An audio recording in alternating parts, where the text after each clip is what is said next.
Hello students, I am back with the another video from your subject assessment for learning जिसका आज हम unit 1 के topic को discuss करेंगे। वो है कंटिन्यूअस एंड कॉम्प्रिहेंसिव असेसमेंट। ये कहीं ना कहीं PYQ बेस्ड टॉपिक है। ओके, तो चलिए स्टार्ट करते हैं। सिनॉप्सिस सामने दिया हुआ है कि कौन कौन से कंटेंट हम इस टॉपिक में कवर करेंगे, तो चलिए स्टार्ट करते हैं। कंटिन्यूअस एंड कॉम्प्रिहेंसिव असेसमेंट जो होता है ना, वो बेसिकली स्टूडेंट्स के लिए होता है। ठीक है, स्टूडेंट्स कैसा परफॉर्मेंस कर रहा है, क्लासरूम में कैसा परफॉर्मेंस कर रहा है, ये सब डिफरेंट चीज़ों को हम क्या करते हैं, एनालाइज करते हैं, इवेल्यूएट करते हैं। ठीक है, अब ये जो असेसमेंट जो होता है, मतलब ये जो कंटिन्यूअस एंड कॉम्प्रिहेंसिव असेसमेंट होता है ना, ये टीचिंग लर्निंग पीरियड के प्रोसेस में होता है। ठीक है, यहाँ पे हम क्या देखते हैं, टीचिंग लर्निंग प्रोसेस का मतलब क्या होता है, जब हम बच्चे को पढ़ा रहे होते हैं, हम जब क्लासरूम में होते हैं या उसके सराउंडिंग में होते हैं, या हम जब कुछ बच्चे के साथ कुछ इन्वॉल्व हो रहे होते हैं, कुछ कर रहे होते हैं। ठीक है, चाहे वो एक्टिविटी भी हो, चाहे आप क्लास में पढ़ा रहे हो। ओके, इसी को बोला जाता है टीचिंग लर्निंग प्रोसेस, जहाँ पे बच्चा आपके साथ क्या कर रहा है, सीख रहा है, पढ़ रहा है, देख रहा है, हर चीज़ को एनालाइज कर रहा है। ये टीचिंग लर्निंग प्रोसेस में आता है। ओके, इस दौरान बच्चा जो भी एक्टिविटी करता है, ठीक है, वो किस में आता है, कंटिन्यूअस एंड कॉम्प्रिहेंसिव असेसमेंट में आता है। यहाँ पे हम बच्चे का ओवरऑल डेवलपमेंट असेस करते हैं, मतलब उसको एनालाइज करते हैं, बच्चे का ओवरऑल डेवलपमेंट। मतलब यहाँ पे एकेडमिक भी इन्वॉल्व होगी, बच्चा पढ़ाई में कितना अच्छा कर रहा है, और को करिकुलर एक्टिविटीज़ भी अप्लाई होती है कि मतलब बच्चा अदर एक्टिविटीज़ में भी कितना एक्टिवली पार्टिसिपेट कर रहा है। अब बेसिकली देखो, कंटिन्यूअस का मतलब आपको पता ही होगा कि जो कंटिन्यू फॉर्म में हम किसी चीज़ को असेस करते हैं। ठीक है, मतलब उसको ऑब्जर्व करेंगे। ठीक है, और कॉम्प्रिहेंसिव का मतलब क्या होता है, बच्चे के नॉलेज, उसका अंडरस्टैंडिंग, उसका स्किल, कितना उसने वैल्यू डेवलप करी, कितनी क्रिएटिविटी, और कितना उसने ओवरऑल एक्टिविटी में पार्टिसिपेट किया। ठीक हो, देखो दोनों में बेसिक डिफरेंस मात्र ये है कि कंटिन्यूअस जो होता है हम डेली उसको एनालाइज करते हैं, उसको डेली ऑब्जर्व करेंगे, और कॉम्प्रिहेंसिव मतलब क्या होता है कि हम एक ओवरऑल निकालते हैं।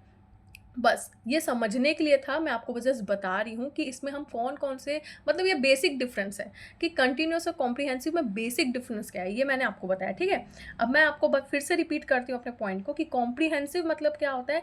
यहाँ पे हम क्या क्या चीज़ों को लेते हैं, जैसे कि बच्चे का अंडरस्टैंडिंग पावर कितना इंप्रूव हुआ ओवरऑल। ओके, उसने क्या स्किल डेवलप करी। ठीक है, अब देखो कंटिन्यूअस में क्या होता है कि बच्चा स्किल डेवलप्ड कर रहा होता है। ठीक है, आज उसने थोड़ा सा सीखा तो कल उसने थोड़ा सा सीखा। ठीक है, लेकिन कॉम्प्रिहेंसिव में क्या करते हैं, ओवरऑल उसने इतने सेशन में, मतलब 5 दिन का मान लो कोई सेशन है, तो उसने ओवरऑल क्या स्किल डेवलप किया, ये देखा जाता है। ओके, यहाँ पे बच्चे ने एटीट्यूड क्या डेवलप किया, वैल्यू क्या डेवलप करी, कितना क्रिएटिव है वो अपने माइंड से। ओके, और कितना एक्टिवली पार्टिसिपेट कर रहा है किसी एक्टिविटी में। ठीक है, यहाँ पे हम बच्चे का ये भी जान सकते हैं कि बच्चे की स्ट्रेंथ और वीकनेस क्या है। ठीक है, देखो बच्चे की स्ट्रेंथ क्या होती है, बच्चे का स्ट्रेंथ मतलब वो किस चीज़ में सबसे ज़्यादा एक्टिव है, और वीकनेस मतलब कि हाँ वो यहाँ पे लैक कर रहा है। ठीक है, वो यहाँ पे इंटरेस्ट नहीं ले रहा है। ठीक है, या उसको मज़ा नहीं आ रहा है, या उसको उसमें इंटरेस्ट नहीं है। ठीक है, बहुत सारी चीज़ें होती है, तो ये सब किस में आती है, वीकनेस में आती है। तो यहाँ पे हम क्या करते हैं, बच्चे के स्ट्रेंथ और वीकनेस को भी क्या कर सकते हैं, देख सकते हैं, ऑब्जर्व करते हैं, और उसके थ्रू टीचर जो होता है बच्चे को प्रॉपरली गाइडेंस देता है, मोटिवेट करता है, जिससे क्या होता है उसकी वीकनेस जो होती है वो स्ट्रेंथ में क्या होती है, कन्वर्ट हो जाती है। ठीक है, कहीं ना कहीं कंटिन्यूअस और कॉम्प्रिहेंसिव असेसमेंट होने के कारण कहीं ना कहीं बच्चों को एग्जाम से रिलेटेड जो प्रेशर होता है ना, जो लास्ट जो फाइनल एग्जाम होता है उससे रिलेटेड जो भी प्रेशर होता है ना, वो कम हो जाता है। कैसे, क्योंकि जब कंटिन्यूअस असेसमेंट हो रहा होता है या असेसमेंट चल रहा होता है टीचिंग लर्निंग प्रोसेस के टाइम में, तो वहाँ पे कहीं ना कहीं क्लास टेस्ट होता है, हम बच्चों को असाइनमेंट देते हैं, है ना, प्रोजेक्ट देते हैं, प्रैक्टिकल वर्क देते हैं, डिस्कशन होता है, और बच्चा क्लासरूम में भी जो एक्टिविटी होती है उसमें कहीं ना कहीं क्या करता है, इन्वॉल्व होता है, पार्टिसिपेट करता है। तो यहाँ पे बच्चे को अपने सब्जेक्ट से रिलेटेड, ठीक है, अपने एजुकेशन फील्ड में या अपनी लर्निंग के बेस पे उसको क्या होता है, कहीं ना कहीं कॉन्फिडेंट जनरेट होने लग जाता है, धीरे धीरे डेवलपमेंट होने लग जाएगा उसके अंदर। ठीक है, और देखो ज़रूरी नहीं है कि यहाँ पे सिर्फ असाइनमेंट या इसी की बात चल रही है, कहीं ना कहीं क्या होता है, फिजिकल डेवलपमेंट में भी होता है, उनके बिहेवियर में भी चेंजेस आते हैं। ठीक है, धीरे धीरे कहीं ना कहीं वो सोशल क्वालिटीज़ भी जनरेट करने लग जाते हैं। ठीक है, और इससे क्या होता है, ये सब चीज़ों के कारण एक टीचर को इंस्टेंट फीडबैक भी देखने को मिलता है ना। सिंपल सी बात है, इंस्टेंट फीडबैक मिल रहा है, बच्चा जैसे जैसे प्रोग्रेस कर रहा है वैसे वैसे मुझे इंस्टेंट फीडबैक भी देखने को मिल रहा है। इसीलिए सबसे ज़्यादा ये कंटिन्यूअस एंड कॉम्प्रिहेंसिव दोनों ये सबसे ज़्यादा बच्चों के इवैल्यूएशन में सबसे ज़्यादा काम आता है। इवैल्यूएशन मतलब हम बच्चों को ऑब्जर्व करते हैं ओवरऑल, ठीक है, इसलिए ये सबसे ज़्यादा इम्पॉर्टेंट होता है। और देखो इसका मेन रोल क्या है, इसका मेन रोल ये है कि ये चाइल्ड सेंटर्ड लर्निंग को क्या करता है, वो करता है, फोकस करता है। चाइल्ड सेंटर्ड लर्निंग, यहाँ पे बच्चे को हम क्या कर रहे हैं, सेंटर पे रख रहे हैं। सेंटर ऑफ अट्रैक्शन कौन है हमारा, यहाँ बच्चा है। और टीचर जो होती है वो सबसे ज़्यादा इंपॉर्टेंट रोल प्ले करती है एक स्टूडेंट की लाइफ में। यहाँ पे बच्चे का जो होता है ना वो होलिस्टिक डेवलपमेंट होता है। अब बेसिकली होलिस्टिक डेवलपमेंट मतलब ओवरऑल डेवलपमेंट। एक थोड़ा सा ओवरऑल डेवलपमेंट ना लिख के हम उसको टर्म्स को चेंज करके क्या लिख देते हैं, होलिस्टिक डेवलपमेंट। क्यों, क्योंकि यहाँ पे क्या मैंने बोला, चाइल्ड सेंटर्ड को वो फोकस कर रहा है, तो यहाँ पे बच्चे का हम होलिस्टिक डेवलपमेंट में क्या करते हैं, फोकस करते हैं। यहाँ पे हम उसको सारी चीज़ों की इक्वल इंपॉर्टेंस देते हैं, चाहे वो उसके क्या बोलना चाहिए, उसका इमोशनल डेवलपमेंट हो, चाहे मॉरल डेवलपमेंट हो, सोशल डेवलपमेंट हो, इंटेलेक्चुअल डेवलपमेंट हो, फिजिकल डेवलपमेंट हो, जितने भी प्रकार के डेवलपमेंट होते हैं ना, हम बच्चे को क्या करते हैं, इस पर हम फोकस करते हैं, ठीक है। और इसी के थ्रू हम बच्चे को क्या करते हैं, इवैल्यूएट करते हैं। ओवरऑल इसी को बोला जाता है कंटिन्यूअस एंड कॉम्प्रिहेंसिव असेसमेंट। बहुत अच्छे से आप समराइज करके इंट्रोडक्शन आप लिख सकते हैं। नेक्स्ट देखते हैं मीनिंग। तो कंटिन्यूअस का मतलब होता है कंटिन्यूली या कॉन्स्टेंटली। कॉन्स्टेंटली मतलब जो हम डेली बेसिस पे वही काम कर रहे होते हैं, क्योंकि ये जो होता है टीचिंग लर्निंग प्रोसेस में होता है, जैसा कि मैंने आपको बताया, तो इसलिए हम इस पर कॉन्स्टेंटली वर्क करते हैं, ठीक है। और कॉम्प्रिहेंसिव का मतलब होता है ब्रॉडर और एक्सटेंसिव। अब ब्रॉडर और एक्सटेंसिव का हमने एज एन एजुकेशन फील्ड में हम ये देखते हैं कि ओवरऑल एक ब्रॉडर फॉर्म में चीज़ों को देखा जाता है। यहाँ पे देखो कंटिन्यू में क्या होता है कि हम छोटी छोटी चीज़ों को भी एनालाइज करते हैं, और कॉम्प्रिहेंसिव में क्या होता है, हम ओवरऑल उसका लेके चलते हैं, है ना, कि यस ओवरऑल उसने ये स्किल डेवलपमेंट किया एंड ओवरऑल उसने हर महीने उसका इतना इंप्रूवमेंट हो रहा है। ये किस में आता है, कॉम्प्रिहेंसिव में आता है, ओके। नेक्स्ट देख लेते हैं डेफिनेशन। तो कंटिन्यूअस एंड कॉम्प्रिहेंसिव के अलग अलग डेफिनेशन है, और ये दोनों डेफिनेशन जो है वो नेशनल पॉलिसी ऑफ 1986 में डिस्क्राइब हुए थे। तो ये जो दोनों डेफिनेशन है वो आप आराम से एग्जाम में इजीली अपने ओन वर्ड्स में भी थोड़ा सा सेंटेंस को फॉर्म करके लिख के आ सकते हैं। नेक्स्ट देखते हैं इंपॉर्टेंस ऑफ कंटिन्यूअस असेसमेंट। अब किसी भी चीज़ के इंपॉर्टेंस को बताने से पहले आप लोग एग्जाम में कंटिन्यूअस असेसमेंट क्या होता है थोड़ा सा पॉइंट वाइज आप उसके बारे में बताएंगे, उसके बाद आप इसका इंपॉर्टेंस को बताएंगे, ओके। तो आप क्या क्या पॉइंट्स इंक्लूड कर सकते हो, जैसे कंटिन्यूअस असेसमेंट जो होता है एक ऐसा मेथड होता है, जैसा कि मैंने आपको बताया, यहाँ पे हम क्या करते हैं, स्टूडेंट को इवैल्यूएट करते हैं रेगुलर बेसिस पे, ठीक है। और ये कब होता है, ये टीचिंग लर्निंग प्रोसेस के टाइम में होता है, ओके। यहाँ पे ज़रूरी नहीं है कि हम सिर्फ पूरा फाइनल एग्जाम पे ही डिपेंड रहें, है ना। यहाँ पे क्या होता है, हम डेली बच्चे के प्रोग्रेस और परफॉर्मेंस को क्या करते हैं, डेली क्या करते हैं, मेजर करते हैं, मतलब ऑब्जर्व करते हैं, ठीक है। और ये थ्रू आउट जो होता है एकेडमिक सेशन में होता है, लास्ट में नहीं होता है। थ्रू आउट जो एकेडमिक सेशन चल रहा होता है ना, हम उसी टाइम पे क्या करते हैं, इसको ऑब्जर्व करते हैं स्टूडेंट को, ठीक है। अब इसमें डिफरेंट डिफरेंट टाइप की चीज़ें भी ना इन्वॉल्व होती है। आप ये बता सकते हैं, जैसे हम इसमें क्लास टेस्ट लेते हैं, असाइनमेंट लेते हैं, क्विज कर लेते हैं, प्रोजेक्ट देते हैं, बच्चों को होमवर्क देते हैं, प्रैक्टिकल वर्क देते हैं, प्रेजेंटेशन देते हैं, कभी कभी हम क्लास में ओरल टेस्ट भी लेते हैं, ओके। जितने भी क्लासरूम में या जो भी बच्चा पार्टिसिपेट करता है, किसी भी चीज़ में परफॉर्मेंस देता है, तो यहाँ पे हम क्या करते हैं, उसको इवैल्यूएट करते हैं। और ये देखो ये सब जो चीज़ें हैं वो डेली डेली बेसिस पे होती हैं, है ना। थ्रू आउट एकेडमिक सेक्शन बोला गया है, मतलब ये कहीं ना कहीं डेली बेसिस पे होता है, ओके। यहाँ पे जो मेन फोकस हमको करना रहता है ना, वो ये है कि बच्चा जल्दी से चीज़ों को धीरे धीरे अच्छे से समझ सके, ठीक है। उसका पढ़ने में इम्प्रूवमेंट आए, मतलब लर्निंग में उसका इम्प्रूवमेंट आए, ठीक है। उसकी स्ट्रेंथ क्या है, उसकी वीकनेसेस क्या है, उसको आइडेंटिफाई करके क्या करते हैं, हम धीरे धीरे क्या करते हैं, स्टूडेंट को इम्प्रूव करने की कोशिश करते हैं, ठीक है। और जिसके कारण ये सब चलते हमको क्या होता है, रेगुलर बेसिस पे टीचर को इंस्टेंट फीडबैक देखने को मिलता है, ठीक है। और ये सब जो चीज़ें होती है वो सबसे ज़्यादा इफेक्टिव करती हैं टीचिंग लर्निंग प्रोसेस के टाइम में। मतलब बच्चे का लर्निंग जो होता है वो इतना अच्छा होता है, तो कहीं ना कहीं टीचर को भी बहुत अच्छा फीडबैक देखने को मिलता है, और इसके चलते जो हमको इम्पैक्ट देखने को मिलता है लर्निंग का, ठीक है, वो स्टूडेंट के टूवर्ड्स, ठीक है, वो बहुत अच्छा पॉजिटिव इम्पैक्ट हमको देखने को मिलता है, ठीक है। और धीरे धीरे बच्चा क्या होता है, पढ़ाई के टूवर्ड्स एनकरेज करता है, मोटिवेट होता है, ठीक है? और खुद से भी सेल्फ असेस करना स्टार्ट कर देता है। सेल्फ असेसमेंट उसके अंदर डेवलप हो जाता है कि हाँ, अगर मैं यहाँ वीक हो रहा हूँ, तो मैं इसको कैसे धीरे-धीरे करके इम्प्रूव करूँ, ओके?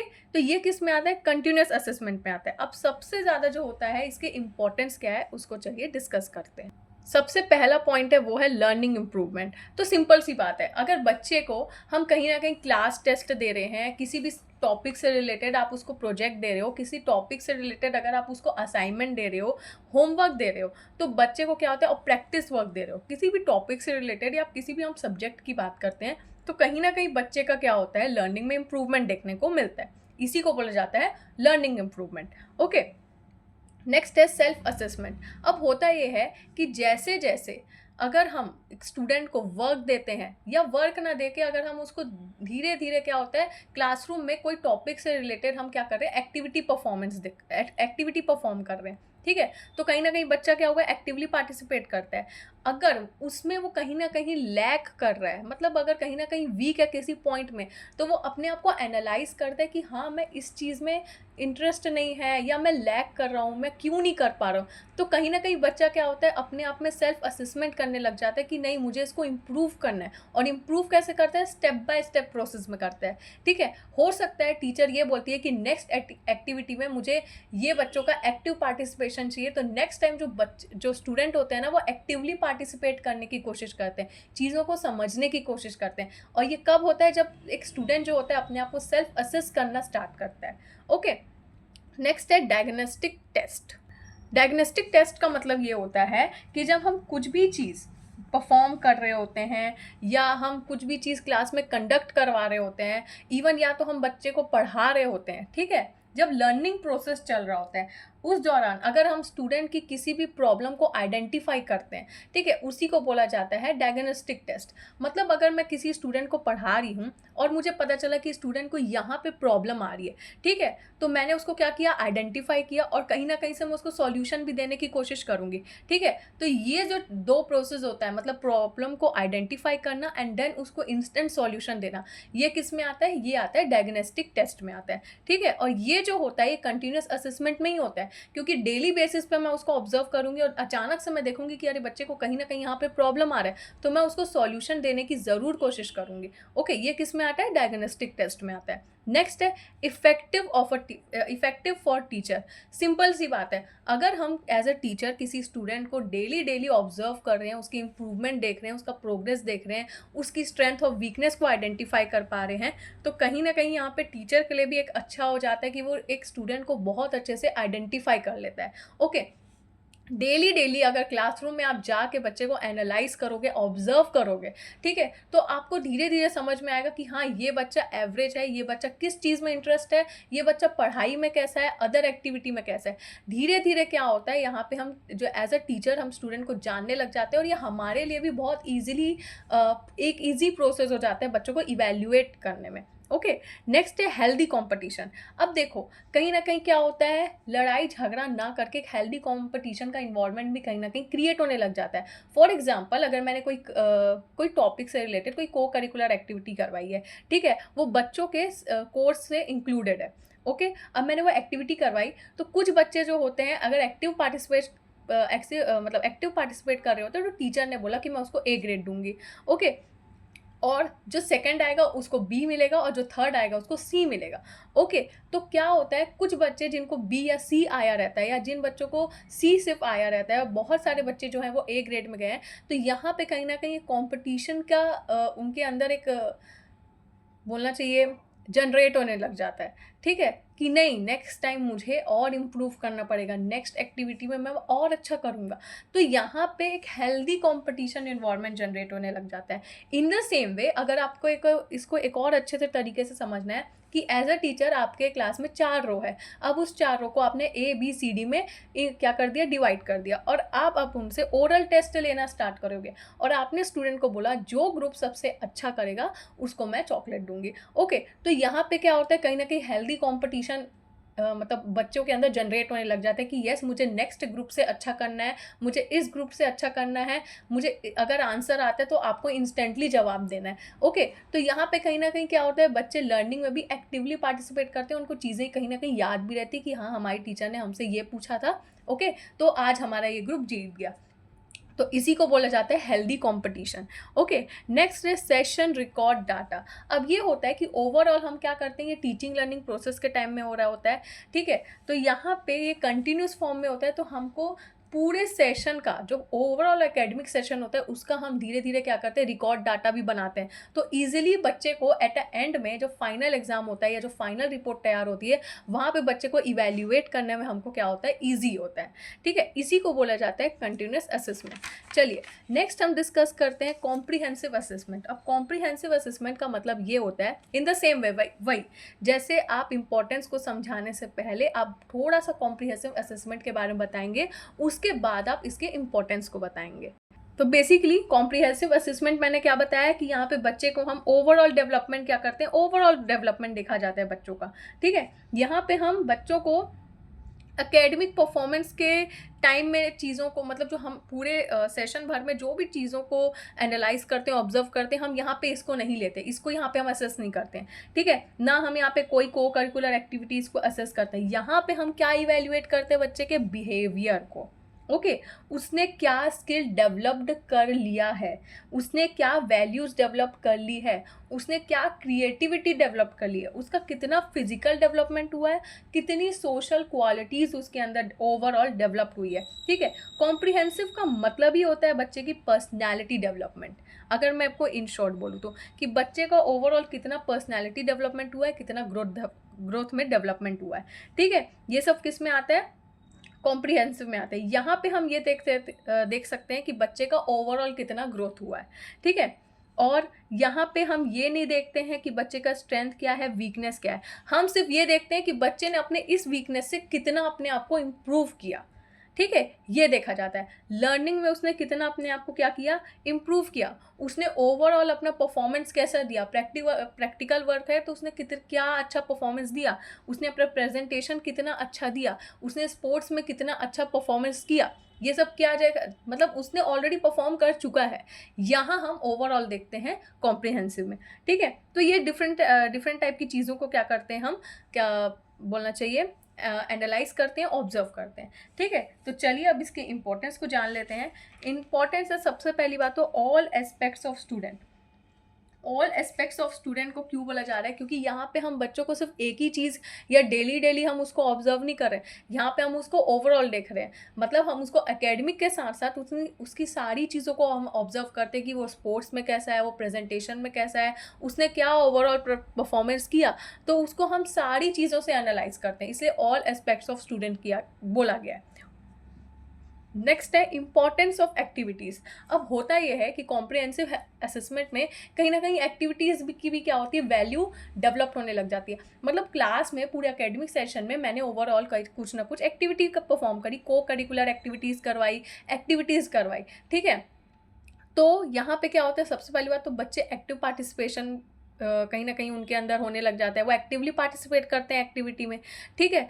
तो उसके कारण जो एक्टिविटीज़ की जो इंपॉर्टेंस होती है, जो डिफरेंट टाइप की हम जो एक्टिविटी करवाते हैं ना, तो कहीं ना कहीं क्या होता है, उस एक्टिविटी का भी महत्व मतलब होने लग जाता है, इंपॉर्टेंट होने लग जाता है कि हाँ यस यहाँ पे हम ये एक्टिविटी करवा रहे हैं तो एक स्टूडेंट यहाँ पे इतना इंप्रूवमेंट किया है ना। अगर मैं ये एक्टिविटी करवा रही हूँ तो यहाँ पे मुझे बच्चे का स्ट्रेंथ पता चल रहा है, ये एक्टिविटी करवा रही हूँ तो यहाँ पे मुझे बच्चे के वीकनेस पता चल रही है, या ये स्टूडेंट जो है वो इस चीज़ में इंटरेस्ट ले रहा है, लेकिन कुछ स्टूडेंट जो है इसमें इंटरेस्ट ना लेके दूसरी एक्टिविटी में इंटरेस्ट ले रहे हैं। तो हमको डिफरेंट टाइप की एक्टिविटीज़ के थ्रू क्या होता है, हम ओवरऑल बच्चे को क्या करते हैं, देख सकते हैं, ठीक है।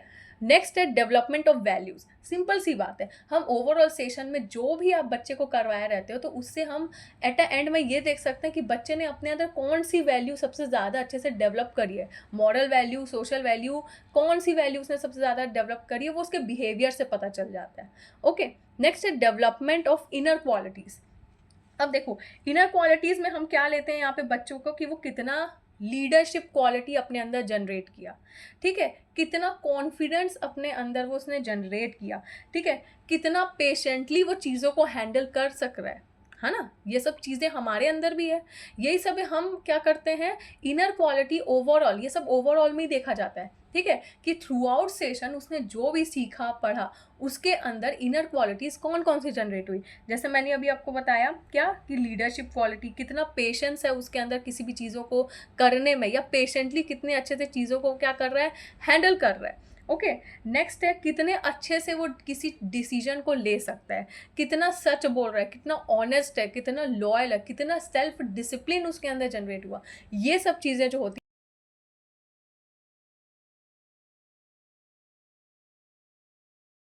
कॉम्प्रिहेंसिव इवैल्यूएशन का मतलब ही होता है कि हम कितना ज़्यादा को करिकुलर एक्टिविटीज़ में बच्चे ने पार्टिसिपेट किया, कितना लर्निंग में पार्टिसिपेट किया, एंड ओवर हम मतलब क्या करते हैं, बच्चों को इवैल्यूएट करते हैं, उसका इम्प्रूवमेंट देखा जाता है और एक प्रॉपर वे में उसको क्या करा जाता है, असेस किया जाता है।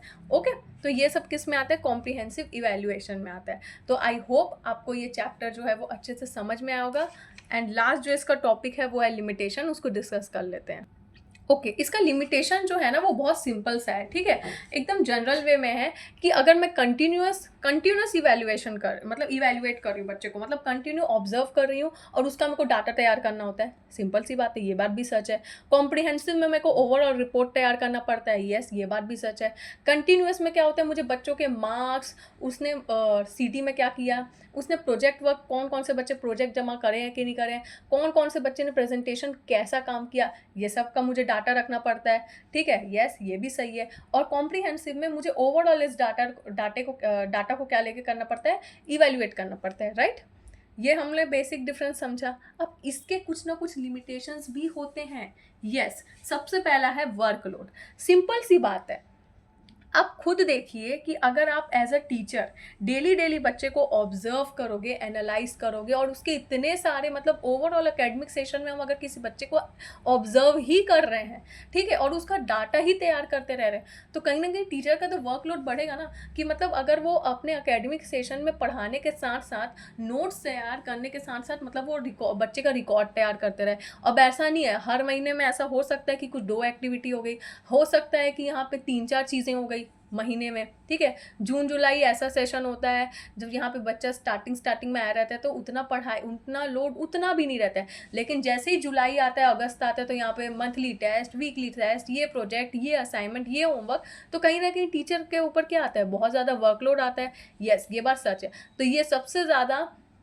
क्या है, हमको एक लिमिटेशन देखने को मिला, ठीक है। नेक्स्ट है ट्रेडिशनल टीचर। अब ट्रेडिशनल टीचर क्यों बोला गया है, तो देखो अभी जो वी एज अ टीचर, जो हम टीचर बनने वाले हैं, ठीक है, और जो पुराने ज़माने के टीचर्स हैं जो रिटायर होने वाले हैं, वो कहीं ना कहीं अभी एग्जिस्ट कर रहे हैं। और आप एक चीज़ देखोगे, हमारी मेंटालिटी और हमारी टीचिंग, जो हम जिस तरह से पढ़ाते हैं, ठीक है, और उन्होंने जिस तरह से पढ़ाया, उनमें बहुत अंतर है, ठीक है। कैसे, जैसे मैं, जब तक मुझे किसी चीज़ का एक्सपीरियंस नहीं होगा, मैं अच्छे से किसी चीज़ को नहीं समझा पाऊंगी, ठीक है, और वो ऑलरेडी एक्सपीरियंस्ड है, वो एक सेंटेंस में चीज़ों को समझा देते हैं और हमको समझ में आ जाता है, ठीक है। और मुझे कुछ चीज़ों को समझाने के लिए एक एज अ पैराग्राफ फॉर्म में एक प्रॉपर एक्सप्लेनेशन देना पड़ता है, तो कहीं ना कहीं एक्सपीरियंस का भी लैक है। ओके, अब दूसरी बात, उन्होंने चौक और डस्टर से क्या करा है, ब्लैक बोर्ड और ये सब चौक डस्टर ये वाला उन्होंने क्या किया, ट्रेडिशनल वे में बच्चों को पढ़ाया है, ठीक है। तो जो अब अभी के टाइम में जो स्मार्ट बोर्ड आ चुके हैं, या स्मार्ट चीज़ें आ चुकी हैं, या डिफरेंट टाइप के टीचिंग मेथड्स जो यूज़ करने पड़ते हैं, कहीं ना कहीं यहाँ पे ये जो पुरानी टीचर्स होती है कहीं ना कहीं लैक करती हैं, सीख नहीं पाती हैं,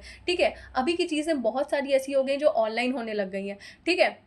बच्चों के मार्क्स ऑनलाइन भरने होते हैं, बहुत सारी चीज़ें हैं जो हमको ऑनलाइन करना रहता है, तो कहीं ना कहीं ये जो टीचर्स हैं वो कहीं ना कहीं लैक कर रही हैं, ठीक है। तो ये चीज़ हमको डिफरेंस देखने को मिला, एक ये लिमिटेशन देखने को मिला।